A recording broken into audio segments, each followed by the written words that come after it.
Hey everyone, Dave here from Philly Tech Entrepreneurs. Continuing with our monthly marketing series. It's a series of webinars we do every month on different topics related to growing your business, SEO, content, keyword research, website design and dev, anything of interest. I do it every month. And by the way, people from the community are also always welcome to do a webinar to our audience if they would like. Just shoot me a message in our Slack channel or through the website. I would be happy to host something on your guys' behalf. Today, we're going to be talking about common SEO mistakes.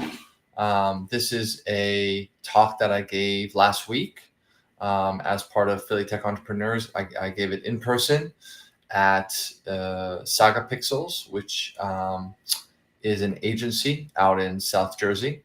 So drove out there, gave the talk in front of some PT members, and now just because we thought the content was good, we're gonna share it online as well. So what we're gonna do now is share my screen, get into slideshow mode, and begin with my list of 5 common SEO mistakes. Firstly, as I mentioned, just a little bit about me. I am the organizer behind Philly Tech Entrepreneurs. This is a free community for entrepreneurs in the Philadelphia area. We have a Slack workspace with over 500 people. We have a meetup group with over 1,000 people. We do great monthly events, happy hours, panels, Q&A discussions. We have upcoming events at the end of this month. Hosted in Philly is an event about accelerators versus incubators. We'll probably do a happy hour. There's tons of stuff. But in my 9 to 5, I also run a marketing agency. The agency is called shortlist.io, and we offer white label solutions for agencies that help them increase revenue. So we do all sorts of things related to SEO, content creation, website design, and dev. And I've been doing this for over 10 years, so I know a thing or two about this space. And so this is the list that we're going to go over today. We're going to talk about neglecting the importance of comprehensive keyword research. We're going to be talking about not calculating your potential ROI from SEO investments, not creating high quality backlinks, working with unproven freelancers or agencies, and thinking you have to do SEO. That's my 5 common mistakes I see people make all the time. It is absolutely not an exhaustive, but it does cover many of the good ones that are commonly seen. So let's talk about keyword research. Firstly, I did a talk on keyword research. I did a webinar on it a couple months ago. It is crucial for understanding your audience's search terms and creating relevant content that is going to rank for those keywords, which will help improve search visibility and attract targeted traffic. A lot of people just write, things on their website. They just write maybe what they're feeling, what inspires them, what they think might be useful, but they haven't actually done proper keyword research. This is important because it is somewhere in between a science and an art. You can't just wing it. You have to make sure that what you're actually writing about is things that people are searching for and that you actually have the ability to rank for it. And that if you did rank for it, it would provide business value.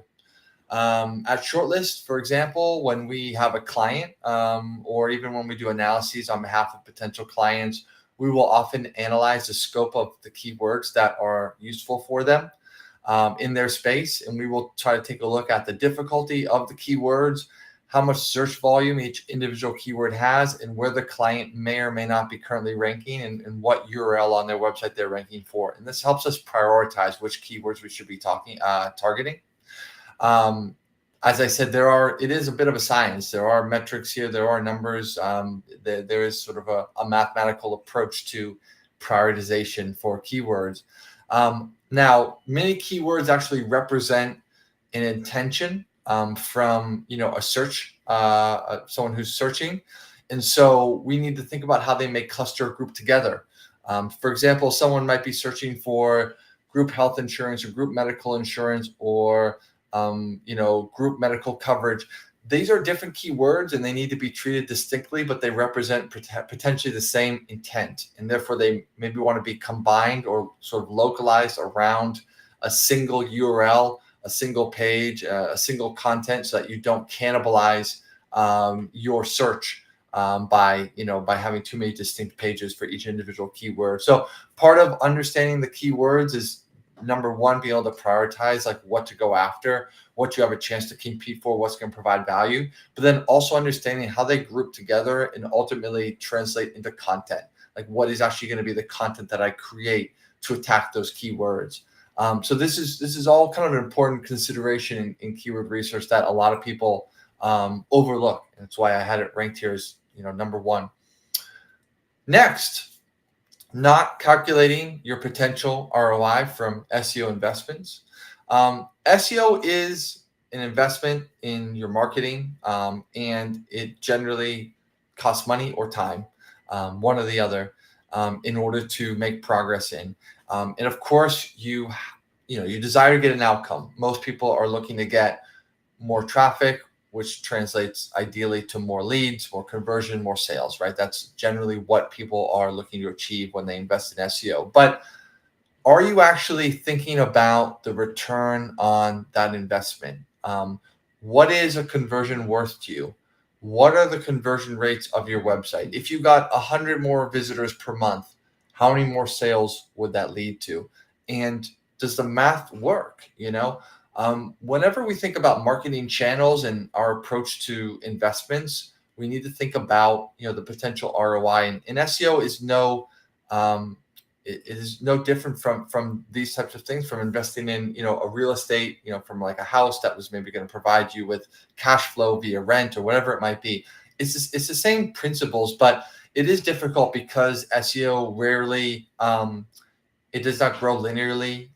It does not guarantee growth over time. It may take months to actually see progress in. So it is a tricky thing to try to calculate the ROI from, but you should try to do it. You should try to forecast the returns from the efforts that you're putting in to make sure that it makes sense. Obviously, you're not going to be able to determine down to the penny exactly what the return is going to be. But if you have a general understanding of what your opportunity is, you can understand whether or not you're at least going to be in the ballpark, right? Are we off by a factor of 10, a factor of 100? There are SEO ROI calculators on the web. They are fairly rudimentary. They're going to take a basic calculation on maybe like your traffic differential and your conversion rates and the value of those leads and things like that. But I still think something is better than nothing, even if it's not a perfect science. Some of these calculators will show you, they'll forecast over time your spending versus the predicted return. And at the end of the day, you're basically trying to understand whether or not SEO like potentially makes financial sense to spend time on. Does the math actually work in your favor? And what is the appropriate budget to invest over time? So I think that it's an exercise to go through, and I think it's important, as is the case for any marketing channel that you approach. Next is not creating high quality backlinks. I'm referencing past talks that I gave here via the webinars. Keyword research was one of them. Backlinks was another. We talked in depth about the different types of backlinks and what it meant to be a high quality backlink. If you missed that talk, it is on the PT website.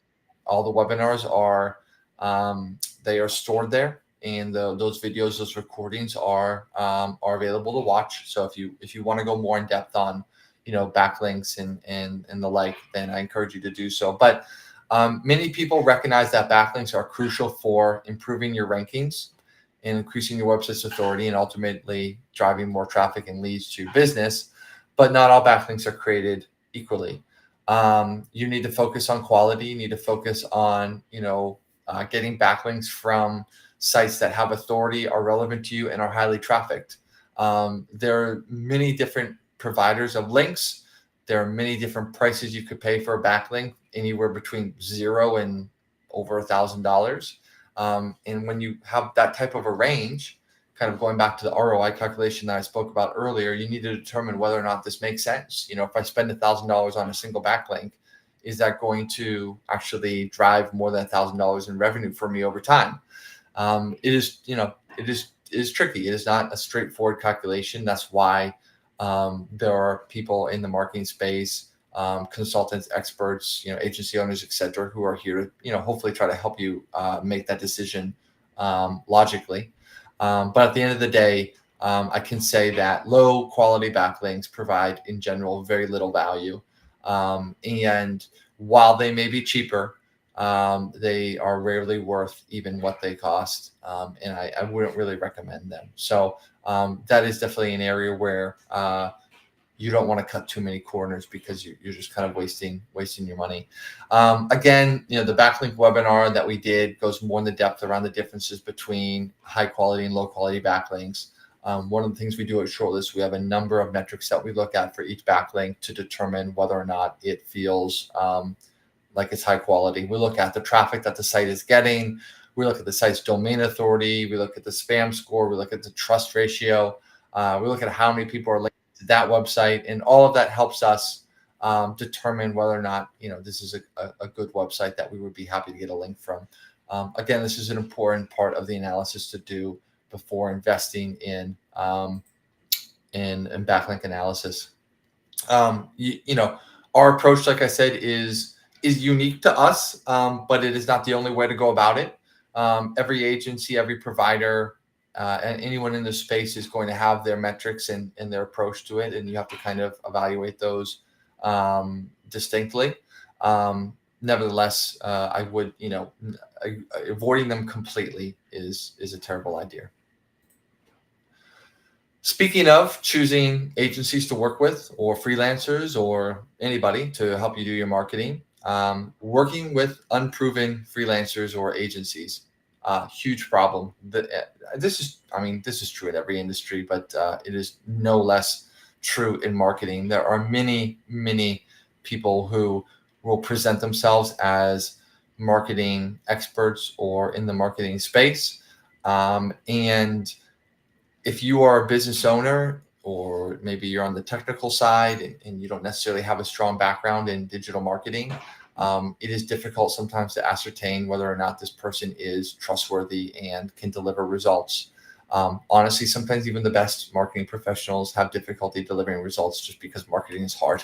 That being said, you want to make sure that you have a strict vetting process that includes reviewing case studies, testimonials, third-party reviews like their Google My Business page, Clutch, their track record, in that you have clear expectations on what you're looking to achieve with your campaign, and that they have a history of working in your industry, with your business model, maybe with your products. That is, all of that is never, it's not going to guarantee success, but it is going to give you a higher probability that things are going to turn out the way that you want. And at the very least, if things don't, you won't regret the fact that you didn't spend the time thinking about whether or not this was the right person to work with. So a couple of sites that I like are Trustpilot, Clutch, LinkedIn, agency listings. One thing that Clutch does is that not just anybody can write a review for a company on Clutch. They actually will go out and they will interview your customers, and they will ask about the project and the spend and what the results were. And while no review site is completely subject to we can't trust anything 100% when it comes to review sites and things like that, because there are ways to gain reviews.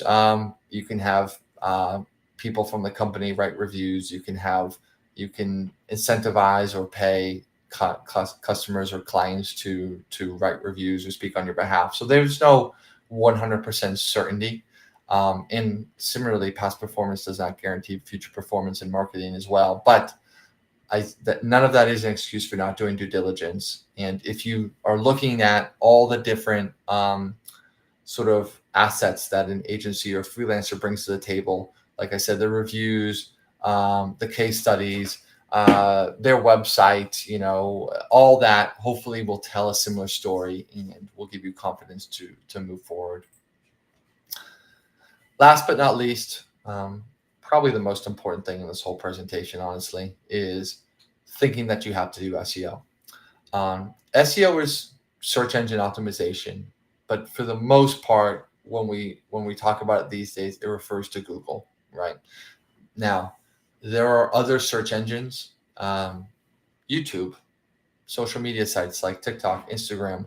They have their own algorithms, their own unique audiences, their own styles of content that may or may not be better suited for your target market and the business that you're trying to grow. SEO is more specifically about ranking in Google. And while Google, if I'm not mistaken, is probably the most searched search engine, or maybe second to TikTok at this point, I'm not 100% sure, but it's certainly one of the top ones and has been the top one for a while and will continue to be so. It is not always where everybody is. There are many target markets that they just don't really operate on Google. It's just not really people are going to find, a service provider or something like that. It may be overly crowded. There may not be sufficient search volume in Google to capitalize on. Maybe there's too many ads already for the keyword. There's just a number of reasons why SEO may not be the right approach for you. And I think that, as business owners, we feel a lot of almost FOMO pressure that's like, well, what are we doing with SEO? What's our strategy here? What's our approach? And while there is a dark side of this, which is doing nothing and missing the opportunity, by all means, there are many clients that we talk to that I think they've kind of slept on their SEO for too long and they've missed an opportunity. It happens all the time as well. There are probably an equal number of people that feel like SEO is something that they need to be doing and they're trying to invest in it and they're writing content and they're getting no returns or value because the business model just doesn't support it. Again, it kind of goes back to the ROI calculation, whether or not we think that this is going to be an ROI positive channel for you. But that's part of a lot of the kind of upfront due diligence that we do to determine whether or not, SEO really makes sense for you. We take a look at the keywords that you would potentially be competing for. And does your site's current authority justify you going after them? Do they have sufficient search volume? If you ranked for them, would they actually provide business value? Generating traffic that doesn't convert is something that companies do all the time. But to what value, right? What's the value of people coming to the page but not actually really becoming a member of your audience and not actually wanting to buy anything, if you're trying to grow a business. So it is something it is not a default, I guess is what I'm trying to say. It's not a de facto assumption that you should be doing SEO. It is probably question number one before all of everything else. So I hope that this gives you some insights into the world of SEO. As I mentioned, we have a number of other webinars that touch upon this space, and you can learn more about it on the PT website. If you have specific questions about your business, I am always happy to answer them to the best of my ability. Just Slack me or shoot me a message, and we'll just talk shop. It's free. I give free marketing advice all the time. I am not an expert on every single industry, product, etc. But I know a thing or two, and I'm happy to help. So thank you very much.